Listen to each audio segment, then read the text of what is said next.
네, 오늘 40주년에 저는 우리 교회의 시대적 사명 이런 제목으로 말씀을 나누도록 하겠습니다. 우리 교회는 1979년 첫 예배가 5월 3일 예배 드렸고 5월 21일 날 공식적인 창립 예배를 드림으로써 금년에 40년의 역사를 가지게 됐습니다. 저는 결혼한 지 딱 2달 만에 30세 전도사 시절에 우리 교회 담임 목회를 시작하게 됐습니다. 그리고 그 다음 해 1982년에 우리 교회 성전 부지를 마련하고 1983년 그 다음 해에 목사가 돼서 우리 목사가 됐습니다. 그리고 1984년에 역곡동에 첫 번째 성전을 건축하게 됐습니다. 많은 세월이 지났는데도 그 성전 건축을 할 때 행복했던 거, 또 우리 성도들 고생했던 거, 흙을 파놨는데 밤중에 폭우가 쏟아져서 밤중에 나가서 그 비닐 덮고 물 퍼내고 했던 일들, 또 성전을 다 완공하고 헌당식 전날 첫 번째 성전을 건축했던 우리 성도님들이 가슴이 벅차고 설레서 잠을 못 자고 교회로 다 모여들어서 괜히 청소 이미 다 했는데도 그냥 뭔가 쓸고 닦고 강단에 방송 놓고 이런 모습이 1984년이면 한참 지났는데도 정말 엊그제 같은 생각이 듭니다. 그리고 첫 번째 성전을 역곡에 건축하고 13년 지난 1997년에 여러분이 아시다시피 IMF 정말 힘든 시기에 이곳에 성전을 건축하고 완공했습니다. 그리고 오늘에 이르렀습니다. 40년의 세월이 한순간에 지나간 것 같습니다. 지난 40년 은혜로 달려왔습니다. 또 우리 성도님들 생각 많이 납니다. 그동안 수많은 사람들이 우리 교회를 거쳐 갔습니다. 지금 제 머릿속에 그분들의 얼굴이 스쳐갑니다. 그리고 감사하게도 지금까지 이 교회를 신실하게 지키고 신실하게 섬기는 평신도 우리 권사님들, 장로님들 정말 감사합니다. 우리 교회는 1979년 창립 초기부터 참 힘있고 바른 교회를 목표로 해서 평신도를 깨우는 이런 교회로 달려왔습니다.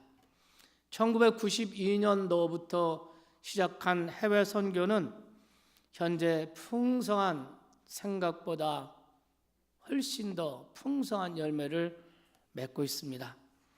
우리 선교사님 한국 선교사, 파송 선교사와 협력 선교사 합해서 모두 14가정을 협력하고 있고 또 선교지에서 직접 선교사를 동원해서 훈련해서 파송하고 지원하고 있는 선교사가 50여 가정이 넘게 됐습니다. 지난해 9월에는 아시아 선교대회를 아주 성공적으로 감격하면서 치러냈습니다. 오랜 역사를 자랑하는 교회는 이 땅에 많이 있겠지만 이런 역사를 가진 교회는 그다지 많지 않다는 생각을 해봅니다. 이것은 모두 하나님의 은혜였고 그리고 평신도 여러분의 헌신과 또 희생으로 말미암아 이루어진 열매라고 생각합니다. 하지만 오늘 저는 40주년을 맞이하면서 우리 교회의 지나온 역사를 자랑하기보다 앞으로 우리 교회가 어떻게 시대적 사명을 감당하느냐 하는 것이 더 중요하다고 생각합니다. 성경에 이런 말씀이 있습니다. 내가 내 행위를 아노니 내가 살았다 하는 이름은 가졌으나 실상은 죽은 자로다. 여러분 1세기 당시에 소아시아 지금의 터키 지역에 사대라는 교회가 있었습니다. 이 교회는 꽤 명성이 높은 교회였습니다. 무엇 때문에 명성이 있었는지는 잘 알 수 없습니다. 건물이 좋아서 명성이 높은 교회가 있습니다. 교인들의 숫자가 많아서 명성이 높은 교회도 있습니다. 그 교회에 높은 학력을 가진 사람, 높은 권세와 많은 재물을 가진 사람이 많아서 명성이 높은 교회도 있습니다. 4대 교회가 무엇 때문에 명성이 높은 교회인지는 모르지만 아마 이 모든 것을 다 갖고 있었던 교회가 아닌가 생각합니다. 그렇지만 주님의 눈으로 보니 그 교회는 죽은 교회였습니다. 살았다는 이름은 가졌는데 주님 보시니 죽은 교회였습니다. 주님이 그 명성 있는 교회를 죽은 교회라고 말씀하신 이유는 분명합니다. 그 교회가 교회로서의 사명을 상실했기 때문입니다. 주님의 몸된 교회가 교회의 정체성을 상실했기 때문일 것입니다. 교회의 존재 이유를 상실한 교회, 교회의 정체성을 상실한 교회, 살았다 하는 이름은 가졌으나 실상은 죽은 교회, 그런 교회도 매 주일 예배를 드리고 매 주간마다 행사들이 내내 일주일 내내 열릴 수 있습니다. 그렇지만 주님의 눈으로 보면 죽은 교회가 있습니다. 감리교회 창시자인 존 웨슬리는 감리교회의 미래에 대해서 이렇게 말한 적이 있습니다. 나는 감리교인들이 유럽이나 미국에서 없어질 것을 두려워하지 않습니다. 내가 정말 두려워하는 것은 감리교인들이 능력을 상실한 종교의 형체를 가진 죽은 종파로 존재하는 것입니다. 의심할 여지 없이 이들이 교리, 성령, 훈련을 게을리한다면 그렇게 되고 말 것입니다. 웨슬리는 믿음 생활은 항상 교리, 성령, 훈련으로부터 시작한다고 생각했습니다. 여기 교리는 말씀이죠. 말씀, 성령, 훈련으로부터 모든 신앙생활이 시작되는 것이라는 것이죠. 웨슬리는 또 이런 말도 했습니다. 내가 두려워하는 것은 감리교인들이 그들을 정말 위대한 사람으로 만들어줄 열정과 능력과 흥분과 초월적인 요소들을 잃어버리고 살면서도 만족해하고 있는 것이다. 오늘 저에게도 웨슬리가 가지고 있던 두려움이 한 구석에 있습니다. 우리 교회가 지금의 상태에서 만족해버리는 교회가 되지 않을까 하는 두려움입니다.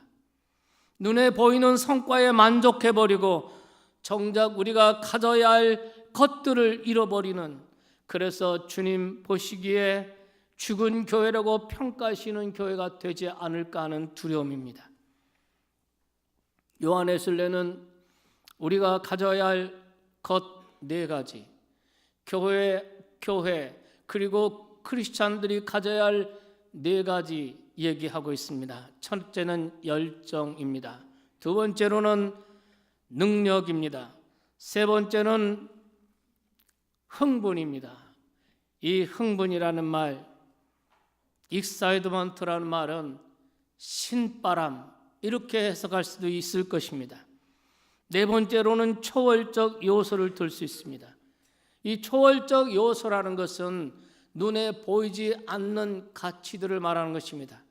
가령 교회에 그리스도인이 가져야 할 눈에 보이지 않는 가치들이란, 초월적 요소들이란 무엇이겠습니까? 기도, 사랑, 은혜, 이런 것들이라고 생각합니다. 웨슬리의 말이 창립 40주년을 맞이하는 우리에게 어떤 영감을 준다고 생각하지 않으십니까? 오늘 우리가 살고 있는 이 시대는 교회의 정체성이 도전을 받고 있는 시대입니다. 교회란 무엇이냐? 교회가 무엇이냐 하는 근본적인 질문에 대답을 못하고 있는 것이 오늘의 현실입니다. 저는 우리 교회가 이 질문에 대답을 하기 위해서는 우리 교회가 다시 처음으로 돌아가서 예수 그리스도는 누구신가? 하는 질문을 해야 한다고 생각합니다. 우리는 교회의 정체성이 흔들릴 때, 크리스천의 정체성이 흔들릴 때마다 우리 스스로에게 질문을 던지고 답을 얻어야 합니다. 예수 그리스도는 누구신가? 거기에 대한 분명한 답을 할 수 있는 저와 여러분이 되기를 축복합니다. 그것이 바로 교회의 정체성이고 크리스찬의 정체성이라고 생각합니다. 오늘 마태복음 본문 말씀에 보면 예수님께서 제자들에게 물으셨습니다.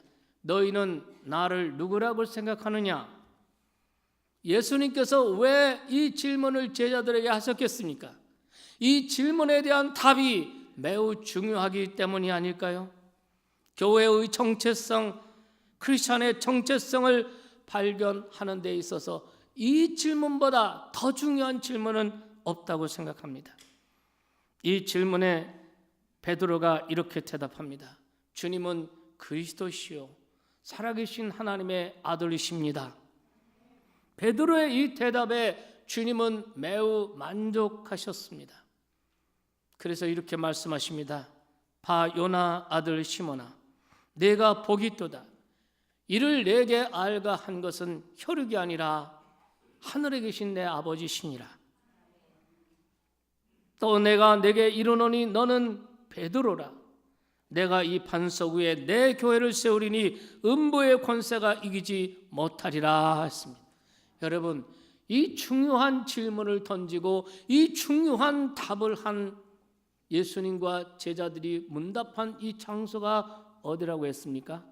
가이사라 빌립보라고 했습니다.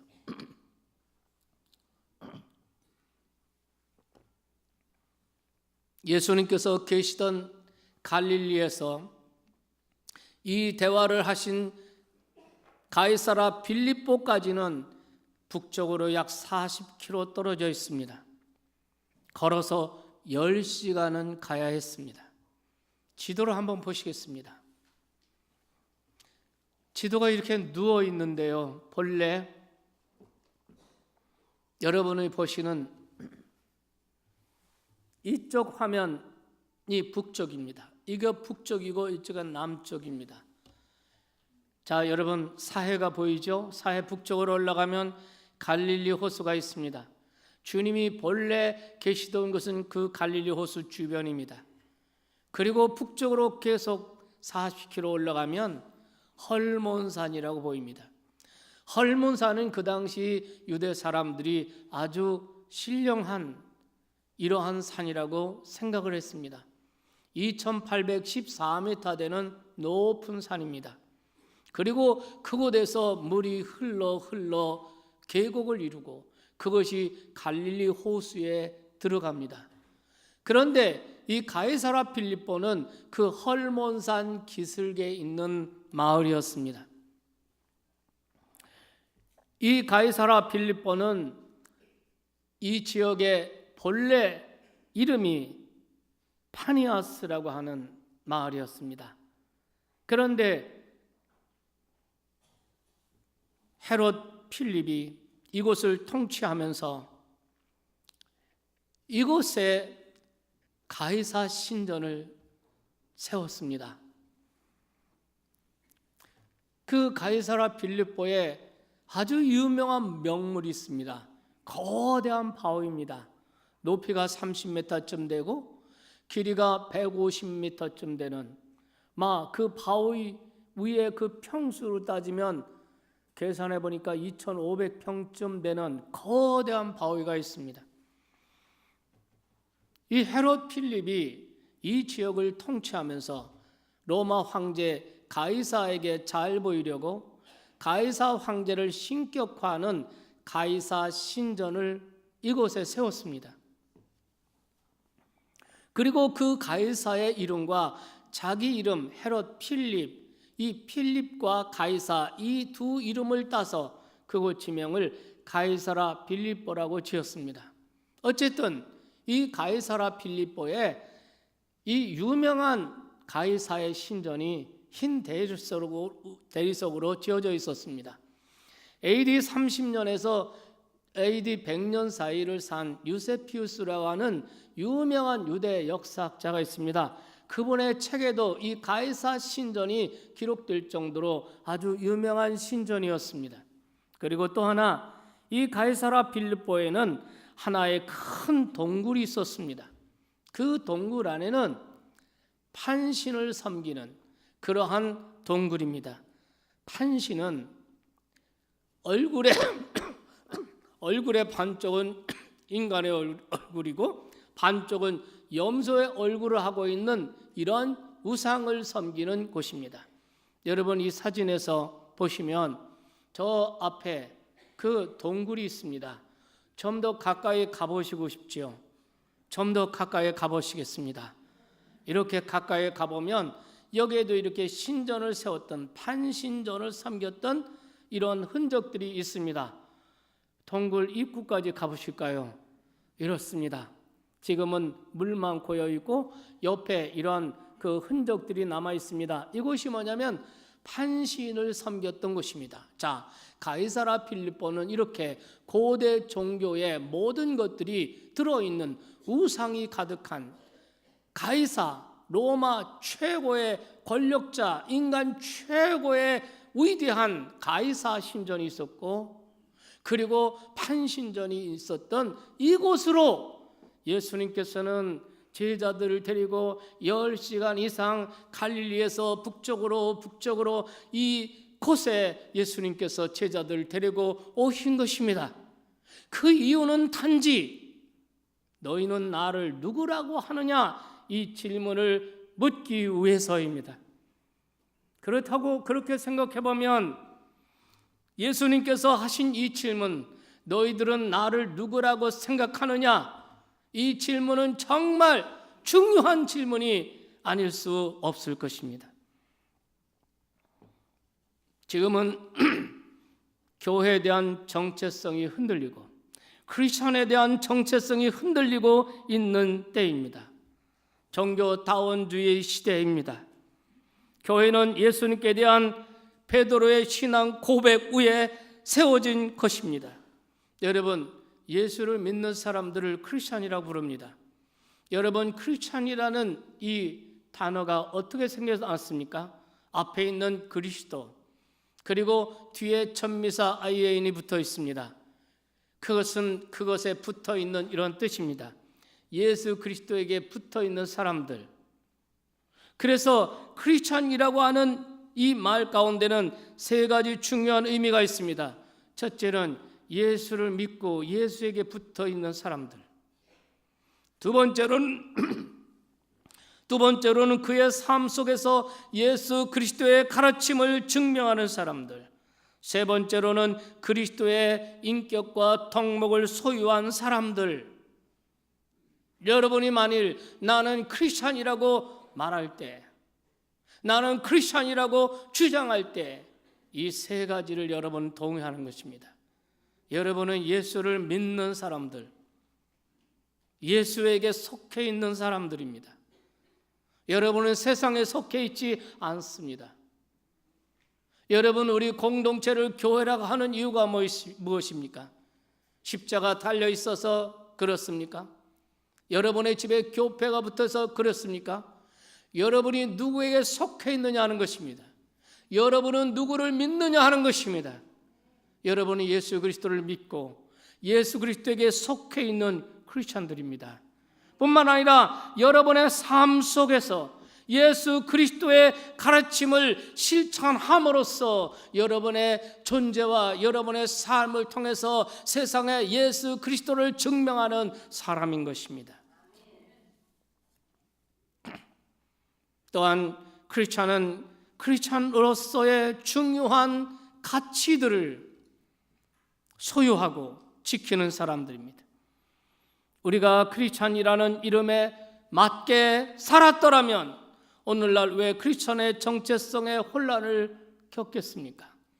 우리가 크리스천이라는 이름에 맞게 살았더라면 왜 오늘날 교회의 정체성이 흔들린다고 걱정하는 말들을 하겠습니까? 사랑하신 여러분, 오늘 가이사라 필리포, 가이사 신전이 있고 그리고 판신전이 있는 그곳에 제자들을 데리고 가셔서 너희는 나를 누구라고 하느냐? 베드로가 대답합니다. 주는 그리스도시요 살아계신 하나님의 아들이십니다.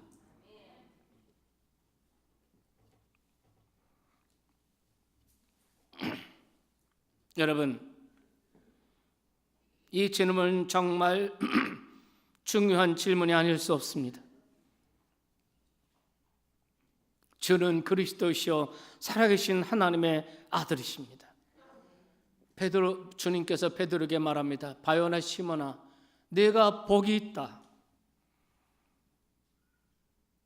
내가 고백한 이것을 알게 한 것은 내 혈육이 아니라 하늘에 계신 내 아버지시니라.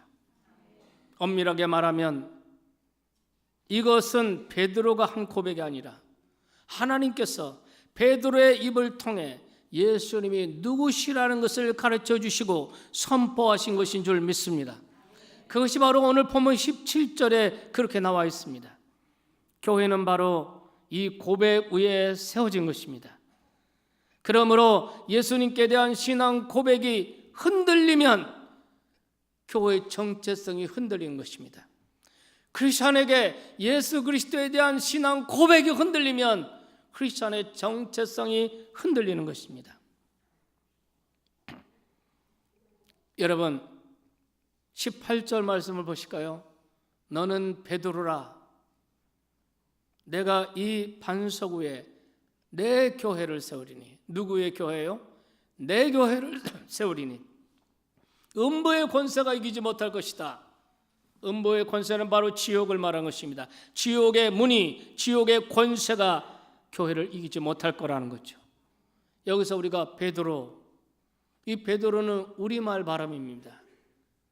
헬라 발음은 페트로스, 그리고 아람어로는 게바입니다. 페트로스나 게바나 뜻은 같습니다. 바위, 반석 이런 뜻입니다. 반석 위에 집을 건축해야 하는 것처럼 예수님은 베드로의 신앙 고백을 반석 삼아 주는 그리스도시요 살아계신 하나님의 아들이십니다. 이 베드로의 고백을 반석 삼아 그 위에 교회를 세우겠다는 것입니다. 그 진리를 선포하시기 위해서 주님께서는 10시간 이상 걸어서 가이사라 필립보에 가신 것입니다. 판신전이 있고 가이사의 신전이 있는 그 바위 위에서 주님께서는 선포하신 것입니다.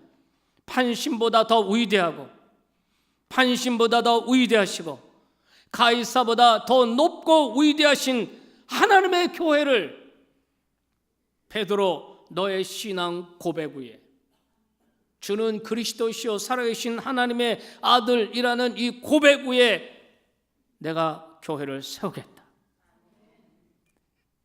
가이사의 권세도 무너질 것이고 판신의 권세도 무너질 것이지만 그러나 나의 교회는 음부의 권세가 지옥의 권세가 이기지 못할 것이다. 저는 예수님의 이 말씀을 묵상하면서 창립 40주년을 맞이하는 우리 교회의 사명에 대해서 다시 한번 깊이 묵상하게 되었습니다. 우리 교회의 시대적 사명은 무엇일까? 우리 교회가 이곳에 존재하는 이유가 무엇일까? 예수 그리스도에 대한 신앙 고백을 가르치고 선포하는 일이 우리의 시대적 사명인 줄로 믿습니다. 사람은 어릴수록 가르치기가 쉽습니다. 교육 효과도 좋습니다. 그래서 유치원생이나 초등학교 교육이 중요하다고 하지 않습니까? 성경에도 어렸을 때 가르치면 늙어서도 그것을 떠나지 않을 것이라고 말씀했습니다. 저는 늘 희망을 갖는 것은 우리 참좋은 교회는 젊은 교회라는 사실에 희망을 갖습니다. 우리 교회 교인 분포들을 몇 년 전에 분석해 보았습니다. 가장 많은 분포도가 30대, 40대가 가장 많고 그 다음엔 20대였습니다.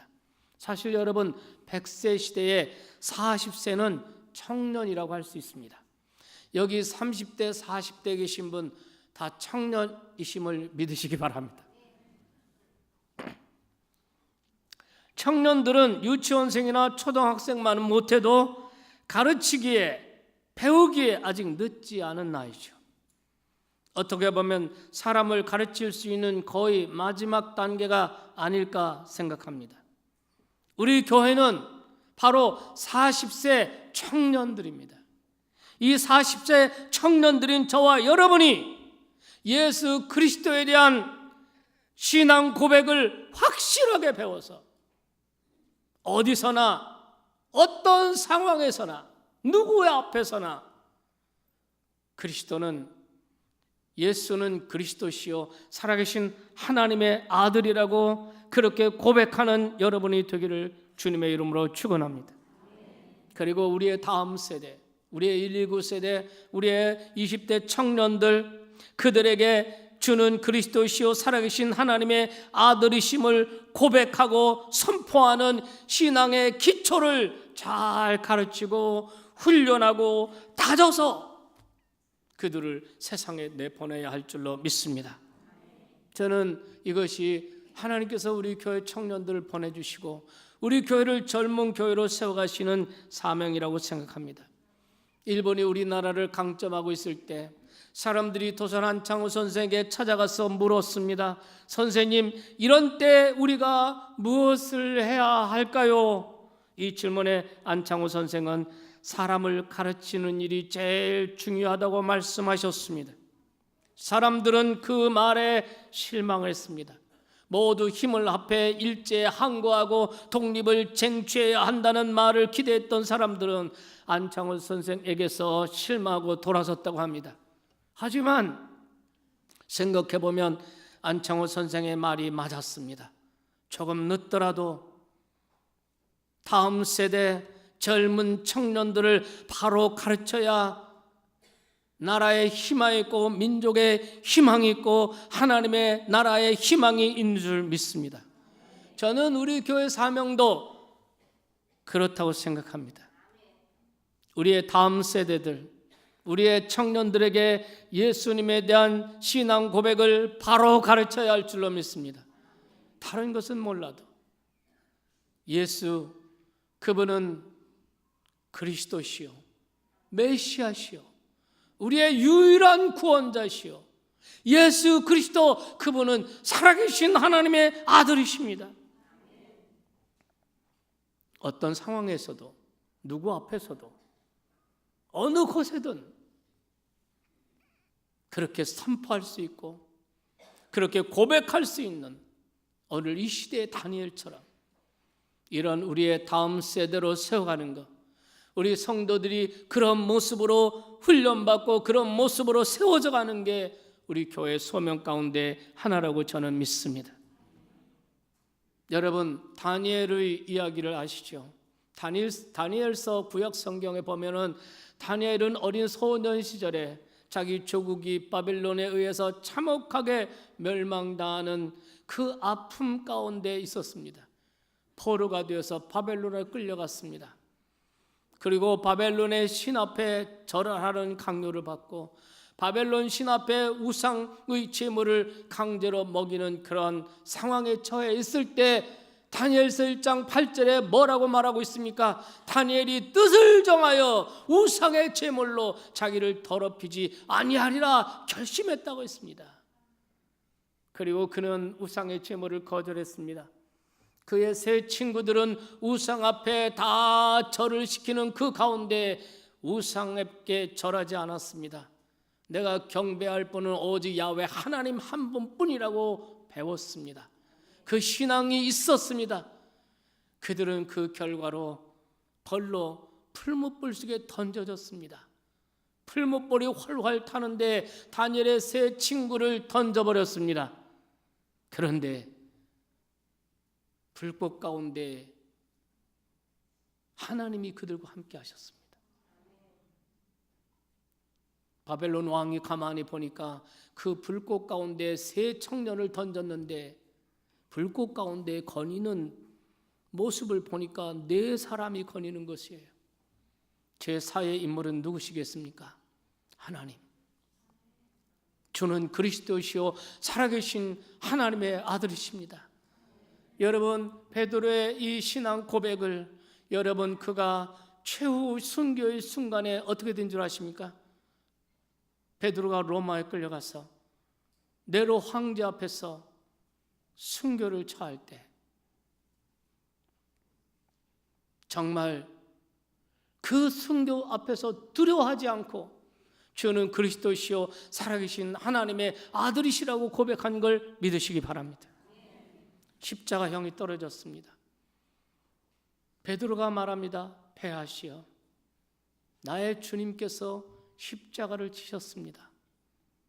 나는 그분을 3번이나 모른다고 부인한 죄인인데 내가 어찌 십자가를 제대로 질 수 있겠습니까? 저를 십자가에 거꾸로 못 박아 주십시오.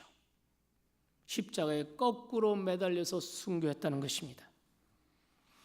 여러분, 어떤 상황에서든지 오늘 우리가 사는 세상은 종교다운주의예요. 이 세상 가운데 우리가 오직 예수 그리스도, 길이요 진리요 생명이신 오직 예수 그리스도 믿으십니까?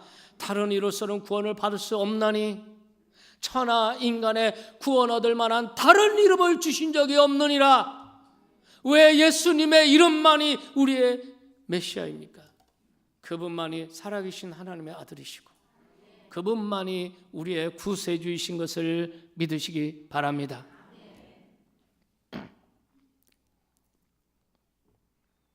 유대 민족은 오랫동안 그리스도를 기다려왔습니다. 그들이 기다리던 메시아가 그들의 민족의 희망이었고 기대였습니다. 그들은 메시아가 오시면 모든 문제가 다 해결된다고 생각했습니다. 하지만 막상 메시아로 오신 예수님을 그들은 믿지 않았습니다. 그들은 거절했습니다. 그런데 그런 세상에서, 그런 시대에 베드로가 고백한 것입니다. 당신은 우리가 오랫동안 기다리던 그리스도 메시아이십니다. 당신은 하나님의 아들이십니다. 2000년 전 1세기에 고백한 그 베드로의 신앙 고백을 2019년 교회 창립 40주년을 맞는 이 아침에 2000년 전에 그 베드로의 고백, 사도들의 고백을 오늘 우리의 고백으로 우리가 주님 앞에 돌릴 수 있는 줄 믿습니다. 여러분, 오늘 교회 안에는 두 종류의 신자가 있습니다. 명목상의 신자입니다. 또 하나는 거듭난 신자입니다. 오늘 크리스찬이라는 이름만 가지고 명목상의 크리스찬들에게 다시 한번 우리는 예수님의 주 되심을 가르치고 실천하게 하는 일. 그래서 단순히 교회를 드나드는 교회 신자가 아니라 예수님께 신앙을 고백하며 힘있고 바르게 그리스도인의 삶을 살아가는 제자들로 양육하고 세워가는 일. 그래서 그들을 세상 가운데 파송하는 일, 그들의 직장과 가정으로 내보내는 일, 이것보다 더 중요한 일이 어디 있겠습니까? 이것이 바로 우리 교회가 지금도 존재하는 이유요. 앞으로 50주년, 60주년 오고 오는 세대에 이 교회가 존재해야 하는 이유인 줄로 믿습니다. 이 중요한 일이 우리 교회가 해야 할 일이에요. 예수 그리스도는 누구신가? 예수 그리스도는 누구신가? 여러분, 이 질문을 여러분 스스로에게 던져보세요. 여러분은 이 질문에 대해서 전인격으로 어떤 고백을 하십니까? 예수는 그리스도시요, 예수 그리스도는 하나님의 아들이십니다. 그렇게 고백하는 여러분이 되기를 바랍니다. 오늘 이 기념 예배가 우리 교회 사명을 새롭게 깨닫는 시간이 됐으면 좋겠습니다. 그리고 우리 교회가 앞으로 오는 시대에도 교회의 존재 이유가 분명한 교회가 됐으면 좋겠습니다. 우리가 왜 있는지, 우리가 왜 이곳에 존재하는지 그 이유가 사라지고 그 이유를 모르는 교회라면 살았다는 이름은 가졌으나 실상은 죽은 교회일 것입니다. 앞으로 10년 후에 우리 교회가 창립 50주년을 맞이해서 기념 예배를 드릴 때 아마 저는 이미 은퇴하고 원로 목사가 되어 있었을 것입니다. 여러분, 그 50년 예배를 드릴 때 우리 교회가 어떤 모습으로 성장하고 있을지 저는 기대가 됩니다. 하나님께서 우리 교회를 40년 동안 함께 하셨습니다. 연약한 거 많았습니다. 부족한 거 많았습니다.